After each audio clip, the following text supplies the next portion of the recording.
Hello students, welcome back to YouTube channel. इस video में हम स्टैटिस्टिक्स चैप्टर का एक्सरसाइज 14.3 का सेकंड क्वेश्चन करने वाले हैं। Formula is same and format is same, only there is some little changes. Only सिर्फ क्वेश्चन में हमें एक्स एंड वाई की वैल्यूज दिया गया है कन्फ्यूजन के लिए, बट इसमें फॉर्मूला और मेथड सेम है। सो आप कंफ्यूज मत होइए। यहाँ पे देखिए, आप क्वेश्चन अगर आप केयरफुली अगर रीड करेंगे तो यहाँ पे observations has been given, means frequency total दिया गया है and median is also given. X and y की वैल्यू फाइंड आउट करना है। आइए हमारा जो स्टेप्स जो प्रोसेस है वो प्रोसेस फॉलो करेंगे हम। फर्स्ट स्टेप है हमें क्यूमुलेटिव फ्रीक्वेंसी मालूम करने के लिए फर्स्ट जो फ्रीक्वेंसी की जो वैल्यू होती है वो वैल्यू एज इट इज हमें लिखना है यहाँ पे क्यूमुलेटिव फ्रीक्वेंसी मालूम करने के लिए। नेक्स्ट स्टेप में हमें ये जो फाई प्लस जो नेक्स्ट वैल्यू है फ्रीक्वेंसी की वो ऐड करना है। यहाँ पे वैल्यू एक्स है, वेरिएबल है, इसलिए हम 5 प्लस एक्स ले रहे हैं। नेक्स्ट स्टेप में हमें 5 plus 25 plus x as it is. In the next step 25 plus 15 is equal to 40 plus x. In the next step यहाँ पे y है हमारे पास 40 plus x plus y. And next 40 plus 5 is equal to 45 plus x plus y. यहाँ पे देखिए, अब यहाँ पे हमें फ्रीक्वेंसीज का टोटल जो है दिया गया है, वो फ्रीक्वेंसीज का टोटल है 60। हमें मालूम है कि ये फ्रीक्वेंसी का जो टोटल होता है वो और क्यूमुलेटिव फ्रीक्वेंसी का जो टोटल होता है वो बराबर होता है। तो हमें यहाँ पे इक्वेट करना है, क्योंकि हमें एक्स और वाई की वैल्यू मालूम करना है। उसके लिए हमें इक्वेट करने के लिए हमारे पास मेथड है। आइए पहले इसको इक्वेट कर लेते हैं। 60 is equal to 45 plus x plus y, ये मेथड है हमारा। Frequencies and cumulative frequencies are same. यहाँ पे नेक्स्ट स्टेप में हम देखिए, ये 45 को यहाँ पे लेफ्ट पे ट्रांसपोज कर रहे हैं तो ये प्लस में है माइनस में हो जाएगा। X plus y is equal to यहाँ पे 60 minus 45 is equal to 15 x plus y. यहाँ पे देखिए, इसको अभी यहाँ पे रोक के रखिए। अब नेक्स्ट हमें क्वेश्चन से ये देखना है कि यहाँ पे क्या क्या दिया गया है हमें। n is equal to n की वैल्यू दी गई है 60, और नेक्स्ट हमें मीडियन दिया गया है m is equal to, median को m लिख रहा हूँ मैं 28.5। और यहाँ पे देखिए, अब मीडियन जो दिया गया है 28.5, उसकी क्लास देखिए अब यहाँ पे 20:30। इस क्लास यहाँ पे हम लिख लेंगे मीडियन क्लास इज 20:30। यहाँ पे देखिए मीडियन क्लास हमारी 20:30 है, क्योंकि मीडियन हमारा 28.5 है तो ये क्लास में आएगा। Median class is 20:25। यहाँ पे अगर आप फॉर्मूला देखिए, इसका मीडियन का फॉर्मूला है। मीडियन के फॉर्मूले के लिए हमें पूरे वैल्यूज मालूम करना है। Median formula is L plus n/2 minus CF/F into H। यहाँ पे देखिए हमारे पास मीडियन है और n की वैल्यू भी दी गई है। और यहाँ पे देखिए हमें मालूम करना है मीडियन लोअर क्लास, ये लोअर क्लास या अपर क्लास।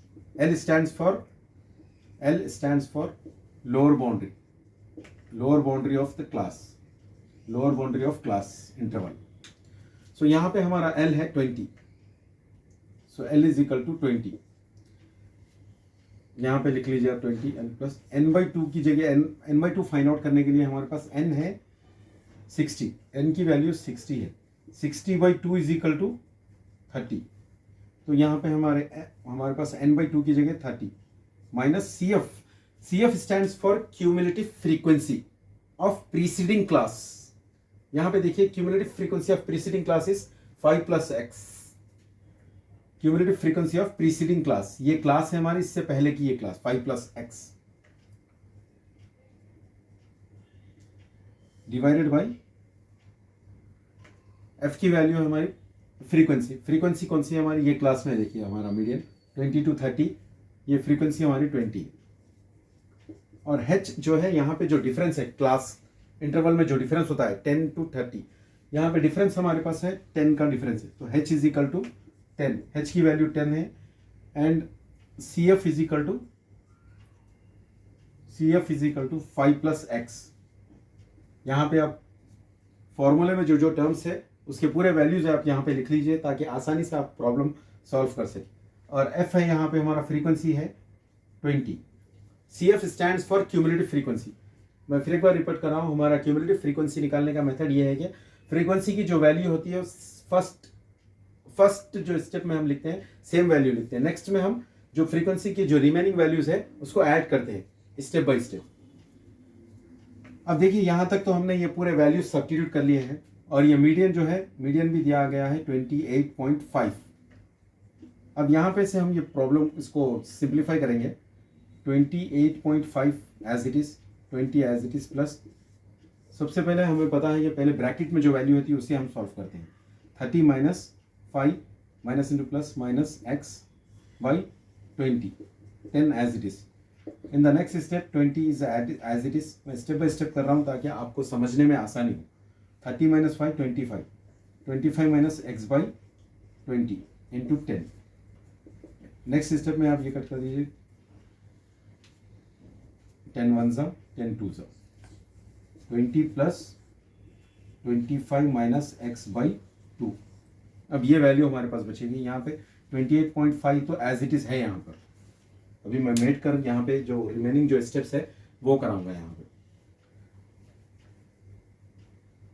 आपको अगर कुछ भी डाउट है तो आप वीडियो रिमाइंड करके आप चेक करिए या वीडियो स्टॉप करके रिप्ले करिए।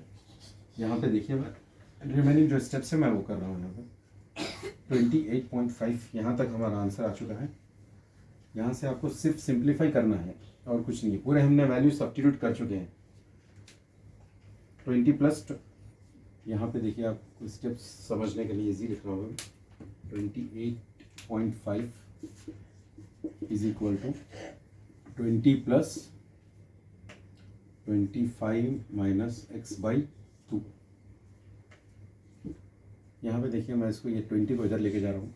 28.5 माइनस 20 इज इक्वल टू यहाँ पे क्या बचेगा हमारा, इसको मैं 20 को मैंने इधर लेफ्ट साइड की तरफ ट्रांसपोज कर दिया है तो हमारा यहाँ पे रिमेनिंग बचेगा क्या 25 माइनस एक्स बाई 2।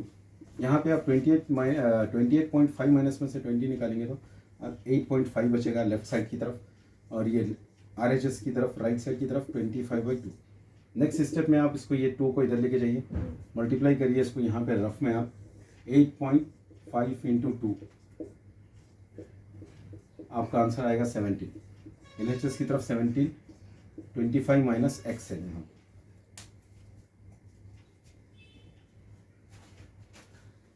यहाँ पे देखिए 28.5। नेक्स्ट स्टेप है ये एक्स को इधर ला लीजिए आप और ये 17 को इधर कर लीजिए 25 माइनस 17 आपका आंसर आएगा 8। सो एक्स की वैल्यू है 8। अब यहाँ पे जो हमने पहले जो फाइंड आउट किया था एक्स की वैल्यू हमारे पास आ गई है 8। हमारे पास जो इक्वेशन था x plus y is equal to 15 था। अब यहाँ पे x की वैल्यू जो हमें 8 आ गई है 8 plus y is equal to 15। y is equal to 15 minus 8 is equal to 7। So हमने y की वैल्यू 7 आ गई, x की वैल्यू 8, y की वैल्यू 7। तो ये सिंपल मेथड है, इससे formula is same and method is same, only we have to read the question and do it step by step. तो आप आसानी से क्वेश्चन सॉल्व कर सकते हैं। अगर आपको कुछ प्रॉब्लम है तो फिर एक बार आप रिमाइंड करके देख सकते हैं या रिप्ले करके देख सकते हैं। Thank you for watching this. In the next video I will give you some questions also for practice. Thank you.